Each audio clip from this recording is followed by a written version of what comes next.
Welcome to the Executive Forum at Purdue University's Daniels School of Business. I'm your host, Dave Randich, lecturer in the Strategic Management Department. Each episode, we invite accomplished executives and thought leaders to share their experiences, from building careers and navigating change to taking risks and shaping the future of business. A well-known advocate for financial literacy, today's guest, Jack Boudreau, co-founded Habits, a venture-backed fintech marketplace that helps individuals and families connect with financial advisors who fit their goals, lifestyle, and communication style. After beginning his career in financial services at J.P. Morgan and later supporting early-stage companies in the startup and venture ecosystem, he launched Habits to expand financial access to the next generation of investors. Under Jack's leadership as CEO, Habits combines behavioral science, tech, and content creation to reach millions of people with practical guidance on money, wealth building, and working with advisors. Join us as we connect today's students with the insights and inspiration that drive tomorrow's leaders. Jack, thanks for joining us today. I know you have some connections. You're Chicago and New York guy, but you have some connections in Indiana, right? You're catching up with family and friends while you're here? Yeah. Oh, whoa. Yes, so I'm one of those people who grew up in Chicago. I went to Butler, so I've spent like a large part of my young adult life. Two of our institutional investors are based in Indianapolis, so I come here every quarter no matter what, but I've also been to Mackey Arena a bunch of times. It's really freaking fun.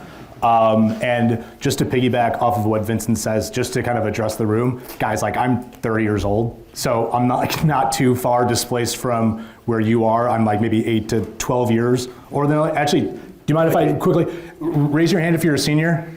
Mm-hmm. Yeah. Okay, raise your hand if you're a junior. Raise your hand if you're a sophomore. And then raise your hand if you're a freshman. Okay. Raise your hand if you already have a job after school. Okay. Usually I do it the opposite way, but that's very helpful. So just for context, just to help me kind of curate my answers and stuff. So a lot of seniors and quite a few hands went up for have a job. Yeah, so congratulations. And for those of you who don't, by the way, I graduated Butler in 2017, and at graduation I had no idea what I was going to do and didn't get a job until 2 months later, so just don't freak out. So we always like to hear about how you got to where you are, and it didn't take very long for you to get to this point. Jack, tell us a little bit about you and your journey. Yeah, so high level, when I got to Butler, I actually was a pre-med major, but took one biology class and quickly adapted. But quick highlights for Butler, I studied finance. Like I said, I graduated in 2017. I studied abroad, did my first internship abroad, did an apprenticeship with a financial services company called Charles Schwab, maybe you've heard of it. And then, at graduation, after, traveling and backpacking around Europe for like 3 or 4 weeks, I finally had the opportunity to get into the J.P. Morgan Analyst Program. I was an off-cycle hire, meaning I was not an intern. I basically got the 249th spot, and then a peer of mine got the 250th, and got that in mid-June. And then by July, I was shipped out to New York to start training and whatnot. Was at J.P. Morgan for about 5 years, touched a few different areas that I'm happy to kind of get into. Eventually started working with some venture capital firms as well as some larger enterprises more from a consulting basis, a large enterprise, for example, one being Puma. And then, over the course of the last 2 to 3 years, I've been full-time with Habits, which ultimately provides go-to-market solutions for financial advisors and financial service providers. But where I'm kind of getting at everybody is that I know what it's like to wear a suit 5 to 6 times a week and go into an office. I know what it's like to have to travel the world. I also know what it's like to work from home for 2 to 3 years straight when nobody knows what the heck you're working on. So hopefully today what you can kind of take away from this is that I'm a pretty normal guy. I'm kind of young from at least where I'm at, but for the most part, I don't know, I just have started every day just trying my best, and that's maybe hopefully the takeaway you'll take from this. So J.P. Morgan, they recruited Purdue, and a lot of students would cherish that type of an opportunity. When you were right out of college working at J.P. Morgan, what did you love, and then why'd you leave? What I liked about the job is what I loved about the job, you get to be in really interesting rooms, and you often find yourself kind of thinking how am I here right now, right? You're with Andrew Bowman, the CFO of Caterpillar, and you're talking about something super unique, or Elanco, the animal health portion of Eli Lilly is going to be spun off, and you get to be a part of that team. You see like people like calling you sometimes at not the most fun hours, but calling you asking for your genuine opinion, and you're like, I'm 24 years old, like I'm most concerned about like getting drinks with people on this Friday night. But so that's what I liked about it. It challenged me. It really pushes you to sharpen your interpersonal communication skills, knowing what to say, how to say it, and when to say it. Also, when to maybe not say anything.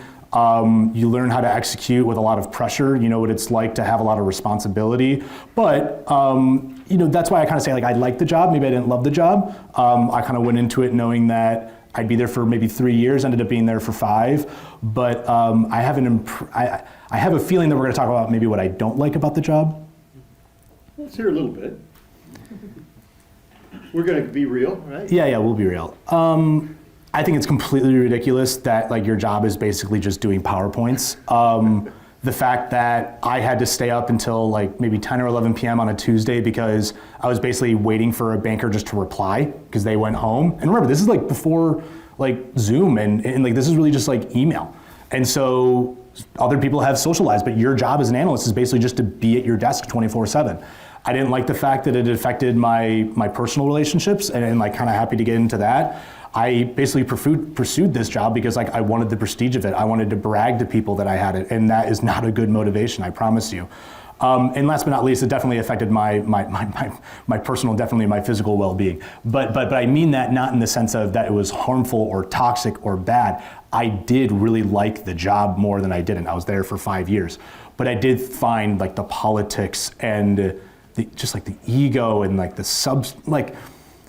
it's hard to describe, but I think we all have been in scenarios where you're like, I know I'm here, but I'm not here forever. And that's a very weird way to operate life. Does that make sense? Yeah, and a lot of very successful people go into banking, get their stripes, learn, and go off and do other great things. And you went off to be an entrepreneur. And what's interesting to me is understanding, how did you find that niche? How did you at a young age decide, wow, there's an opportunity in the market? How'd you do that? That's a good question. So my last 2 years at JP Morgan, I was on the FIG team in Chicago. FIG stands for Financial Institutions Group. So I was servicing other financial service companies with a wide array of stuff. And that's where I got exposure to venture capital and early stage startups. And one thing that I always kind of saw time and time again is just, there was just a huge dislocation between younger generations, and when I say that, I don't mean quite your guys' generation, but I mean like 25 to 45-year-olds. Statistically, they are the largest population segment in the United States, but they represent less than 15% of wealth management clients, and that doesn't really make a lot of sense. And you can talk about the rise of automation, the rise of AI, but those are really aren't actual answers. Those are just kind of good excuses. The truth is, it's very hard to reach these audiences. It's very hard to communicate with them. They live not as traditional lives as our grandparents and parents did, right? I think it's more common, and I think we all have the expectation that you're probably gonna have maybe up to 12 different jobs over the course of your career, and you're probably gonna work past the age of 65. I think a lot of us prioritize fulfillment and prioritize purpose more so than just a paycheck, and that's really something that really a generation hasn't like had at their center and at their core, and I think that's something that we cherish in our values because we live in a more global economy. We've been exposed to a lot more personalities and ways of life, and so for me, when I noticed with what started with Habits is that I started to recognize like what I would call today like a go-to-market like revolution, because I don't know about you all, but like I think the most precious real estate, like we've kind of witnessed the entire world go from in-person to a 7-inch device like in your pocket. Like that is the most important real estate for any company. And so I make the argument that JP Morgan Chase is competing with Peloton as well as Amazon for your attention. And that's even before you consider social media and other tastes and preferences that you kind of have in how you manage your time. And so I looked at this and I said, okay, well, if there's only 15% of wealth management clients, they're the largest population segment in the United States, someone's got to be able to help these financial service providers or advisors more specifically be able to reach this audience in an effective fashion. And I thought through the power of data and behavioral science, that could be something at scale. And give us the headlines. What products and services is your company providing? So what we're most known for, so if you go to usehabits.com, you'll basically see only like one core product, because what we advertise is that we're like the place to help people source and connect with a financial advisor. Specifically, right, that target demographic of 25 to 45 years old. But behind the scenes, we're ultimately building a proprietary model from as I kind of alluded to, like based on your age, your occupation, where you physically live, and your income or tax bracket. Based on those 4 criteria, we know know what you need to hear, why you need to hear it, and how you need to hear it in order to start working with either X product or insert financial service provider. And so we provide that data and as well as those go-to-market solutions for large-scale enterprises. I mean, I'm sure everyone here has heard of NerdWallet, like they're one of our clients, and I can kind of go on a long list of other people that we work with. But the most thing that we are most well for in that marketplace, one thing I want to paint a picture is that's what we bootstrapped it initially. So we didn't raise capital for that product. And a marketplace, right? Think of Uber, think of Lyft, think you have one side being a consumer, one side being a provider, and you're ultimately trying to optimize, right? So what Uber is ultimately trying to do is try to increase the number of demand for rides while also making sure there's a healthy amount of supply. It's a very lucrative business, but it's also incredibly frustrating because you're running two businesses at once. But all of those interactions feed all the other products that we're selling behind the scenes. Mm-hmm. Yeah. Does that answer your question though? And does that make sense, everybody? Okay. And Jack, you're targeting that 25 to 45-year-old consumer, and maybe just we'll aim for the lower end of that, like say 25, 30, early 30s, so it's relatable. I know you are a very prominent poster in social media. You're out there. We can all find Jack with very entertaining and informative posts. When you're targeting that 25 to early 30s, what is the consumer looking for now that I might not be aware of or the students might not be aware of? That is a great question.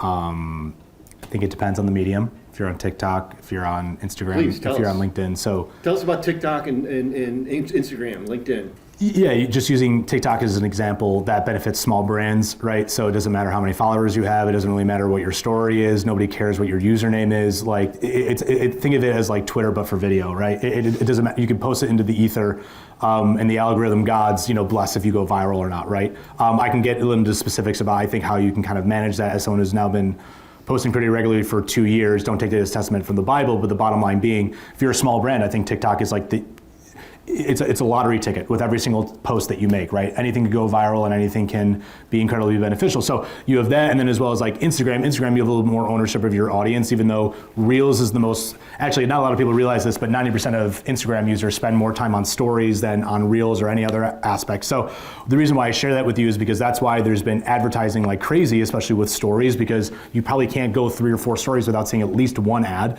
But then for Reels, 98% of people viewing Reels are your non-followers. And so it's really beneficial for, once again, a young brand, because I don't need to sponsor posts because anybody who's already following me is probably checking out our story or maybe already sees some other posts. But nonetheless, I can reach new people by just posting on Reels and whatnot. And since I have more ownership of my audience, think of TikTok as like the home run stadium or like you're there to hit home runs, when Instagram, it's like you're just trying to get at bats. Like you're just trying to hit and get on base, because the higher likelihood of people viewing your content is more contingent on your number of followers and some other statistical analytics behind like your engagement than like LinkedIn, right? Like LinkedIn, I think it's just everyone just reliking each other's stuff. Like you're often interacting in the same pools, but for financial services, that's huge, because all you have to do is start interacting with one advisor and then 50 other advisors I'll get access to. And it's very easy to get familiar with them because most people aren't like hiding behind some sort of weird photo. They usually are documenting where they've been, what they've accomplished, and where they're at in life.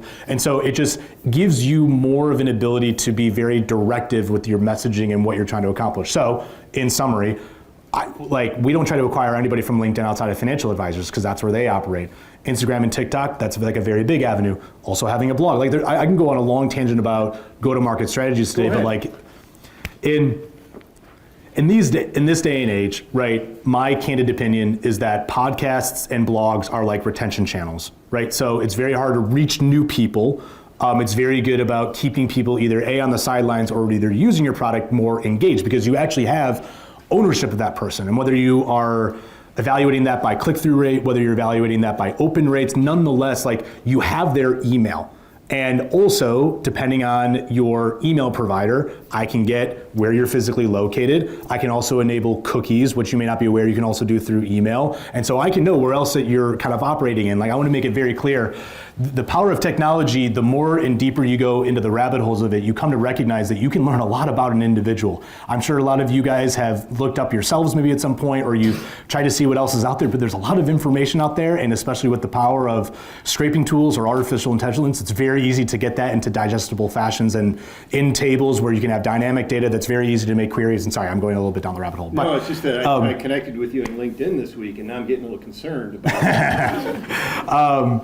There are a lot of protections in place from a lot of these like social media platforms, but I'll leave it at that. But then, yeah, like for Instagram and TikTok, I know I kind of mentioned it, but just to kind of double click on it, like that is pure lottery, and that is why even on the side I'm able to make like a pretty decent income, because people will pay me tens of thousands of dollars just to make a post, because it's so hard to get people's attention, especially your generation. Like you guys are all over the place, and I mean that in kind of a nice way, but that's because you guys grew up with a more advanced form of social media. Like for me, it's like I wasn't allowed to open up a Facebook account like my freshman year. Like everyone was terrified of it.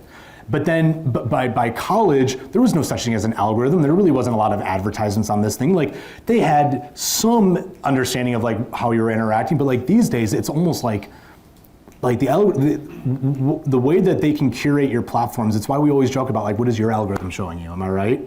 And so for me and how we market habits is that we're talking about something that's very boring. Not a lot of people want to level up their finances, let alone want to talk about it, and it's not as entertaining as a cat video or a sports blooper. And so that's why over the last 2 to 3 years, we have been building a more systemic, more data-driven model to help me better understand what needs to be said, how it needs to be said to engage that type of an audience. And now we have done that at scale. So early on, 3 years ago, maybe you saw me doing a video about my horror stories of JP Morgan, but these days I'm almost not talking about any of that, because we're trying to promote our brand and we're trying to promote our mission, and that is what has enabled us through the power of data to better understand like what needs to be said to ensure that it not goes viral per se, but that it gets received. Yeah, and let's go from digital to analog for just a moment. You are working with real customers. Yeah. And last night you mentioned your travel over the next month or so. Why don't you quickly rattle off for everybody where you're headed for this? So next week I'll go back to New York for like a little bit. I just came from Houston. I'll have to go down to Indianapolis again, not next week, but the following week. I'll also find myself in Kansas City. I also do believe, from what I said to you before about how I was going to be going up to Chicago, that has since changed in the last 24 hours, and I'll be going down to Miami area. But the reason why I share that with you guys is because I don't like to travel. I strongly hate it. I think traveling for business absolutely freaking sucks. So it's not glamorous and fun. No, it is not glamorous. Even with Puma, yeah, is it cool what to kind go? of hotels you stay in, like a Hampton or what? I like to stay at a Fairfield Inn, complimentary breakfast. Some founders really like to stay at like Ritz-Carltons. I think that's a stupid waste of money. Maybe that's me just growing up as a humble Midwest kind of guy. But yeah, you're usually staying like a decent Marriott or maybe like a Fairfield, something where you're not concerned about bed bugs, but something that you know that you can get a cup of coffee and not have to think about in the morning. And then from there you're continuing from Miami, I think you said. Yeah. So from there I do got to go up to South Carolina, North Carolina. That's a huge concentration of like where millennial families are, but also where a lot of financial service providers are moving to. Texas is a huge hub for us, so actually contrary to what you might think, I think there's statistically more finance jobs in Dallas these days than there are actually in Manhattan. And so there's a lot of things that are actually kind of changing, maybe under your nose or maybe without your understanding. And that's the reason being that I think we live in a world now where people are prioritizing their physical and mental and emotional well-beings over like just having to be in a place to work with a particular employer. So I would encourage a lot of you to think about that, because once again, your job in college is to either A, make mistakes, or B, get exposure. But once you start your professional career, no one's there to kind of help assist you to get exposure or to be creative. Like you're completely on your own to figure it out and carve your own path. So if you either A, don't have the emotional maturity to make your own decisions, or B, don't know what you want, then I strongly recommend that you work on those two things or figure out what's best for you. But sorry, now I feel like I'm just kind of word vomiting on you, but hopefully I answered your question. We like all this. Let's shift a little bit to the type of topics we talk about in class, which is the trends we might read about in the Wall Street Journal or The Economist.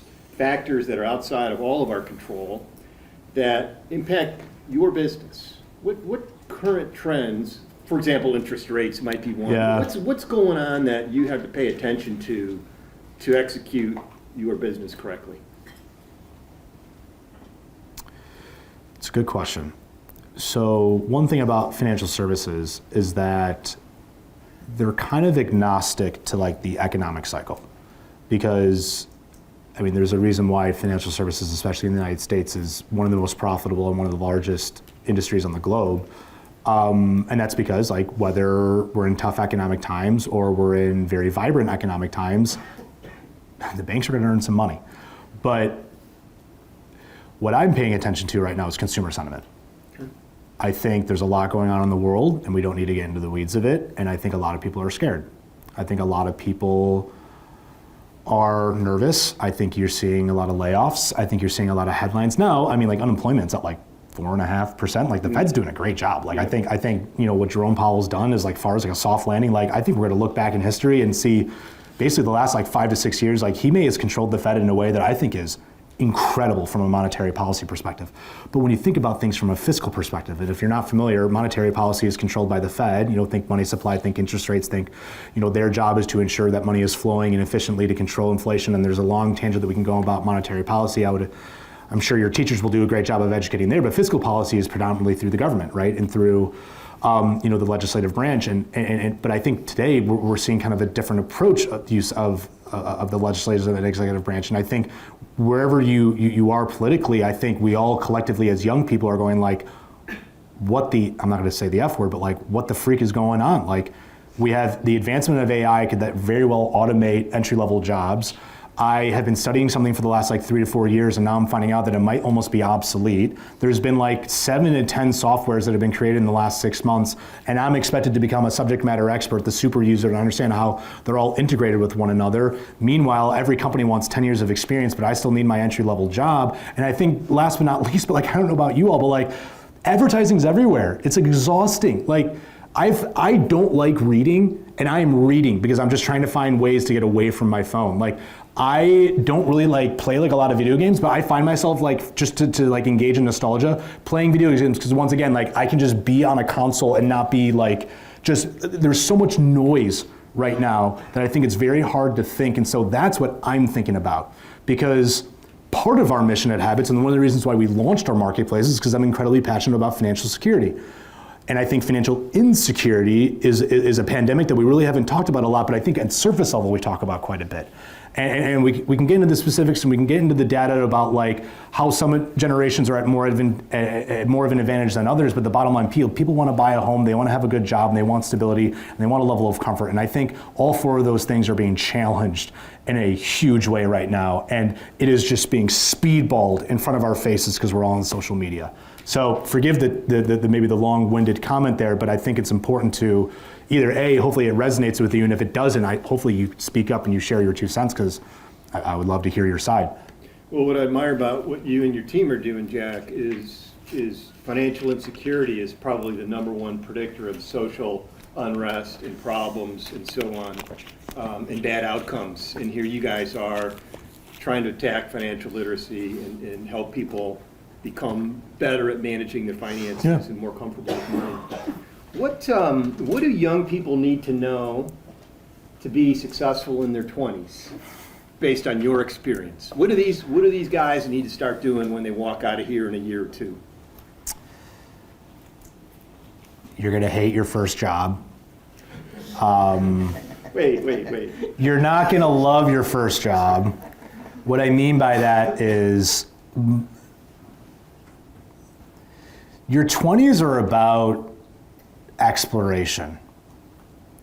And my path is not your path.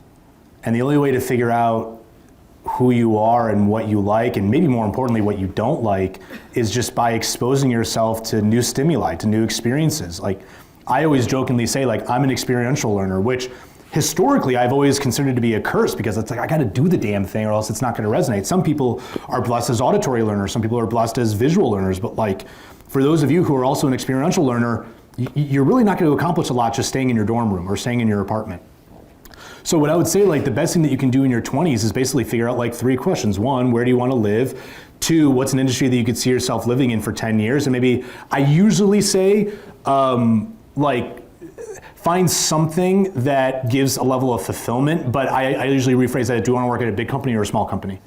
That's your job in your 20s. And in the meantime, go make friends, go travel, go get, not like in serious trouble, but like go have late nights, go have early mornings. You should have the personal expectation that you should completely exhaust yourselves, because there is nothing more scary than a late 30 or 40-year-old who feels like a level of regret and tries to relive their 20s later in life. And I mean that you're never gonna be this young is like where I'm getting at. So have fun, don't put unnecessary pressure on yourself, but also recognize, like if you wanna get into investment banking or if you wanna start your own company, it may not happen the day after graduation. It may take 10 years for you to get there, but if you know what you wanna do, I promise you, you will get there. Just don't be surprised if later in life, because of new experiences, you figure out you maybe don't want that. So hopefully that answers your question, but that is more geared to you all, not to Dave here. So just think about that, and I'm happy to expand upon that in the Q&A. And any examples of things that you learned the hard way in your 20s that I always try to help people learn from my mistakes. Anything you learned the hard way that you'd like to impart, so maybe we avoid that? Don't take constructive criticism personally. The most important thing that you can recognize about whether it's a manager or a peer, what's their motivation, how are they evaluated? That also goes for your personal relationships. Recognize that people are human, they're gonna make mistakes. However you were raised, whatever you went through in your adolescence, whatever you carried into college, whatever you carry after college, whatever happens in your 20s, like everyone's just trying their best. Like everyone's trying to be whatever version of themselves that, they just currently are. Like everyone's in different chapters, right? Like maybe today I'm an entrepreneur, but once I have kids, maybe I'm like, shit, I need good healthcare. I'm gonna go work in corporate and I'm gonna just do my job, do as I'm told, and I don't care how stubborn I'm gonna say, yes, sir, yes, ma'am, and I'm just gonna get it done. Like, you just have to recognize that you guys have like a quarter of a brain. Like, and I mean that, like, in a nice way. Like maybe a half. Maybe a half. But like like the last 8 years, I have changed in so many different ways, and it's because think about you as like a 22-year-old, and if you're not 22 yet, you've had what, arguably 6 years of 6 years is maybe even being generous, of like pure decision making, because up until then, you've been told to go to high school, get good grades, get involved, be kind to people. And then in college, it's just at a different level with maybe a little bit more responsibility, but really I'd make the argument of you just have a chance to be a little bit more irresponsible, which I would also strongly encourage, because then you understand what being irresponsible means, because it's okay to maybe not go to the career fair, but then have a life-changing night with your sorority sisters or with a club, and maybe having not too much to drink, but you're having a good time and you're making a lifelong memory, because that will carry with you forever. Like the weddings that I've been involved in, like the memories that I've cherished throughout my 20s are all with people that I met maybe in college, right? And so where I take this kind of back like full circle is just that you have so much life ahead of you. Like be a sponge and just try your best to understand like where you're at and make peace with the fact that a lot is just going to change, and try to embrace it, try to be comfortable with it. Don't let it be nerve-wracking. Don't let it intimidate you. And also recognize that anybody who acts like they have their shit together is totally freaking lying, because it's at least before the age of 35. So that's the way that I like to think about it, because I've had a lot of people bullshit me, and the older you get, the better it is, or the older you get, the easier it is to sniff that stuff out. But when you're young, you're just kind of like, great, awesome, you're right, when you don't really kind of know what's going on. So just hopefully that resonates, and if it doesn't, then great, you're already thinking for yourself, and that's the first step. On behalf of Purdue University, the Daniel School of Business, and the Executive Forum, thank you so much. Yeah. Great. Thanks for tuning into the Executive Forum. To learn more about how the Daniel School of Business is helping students and organizations shape what's next, visit us at business.purdue.edu. Until next time, keep learning, leading, and building the future of business.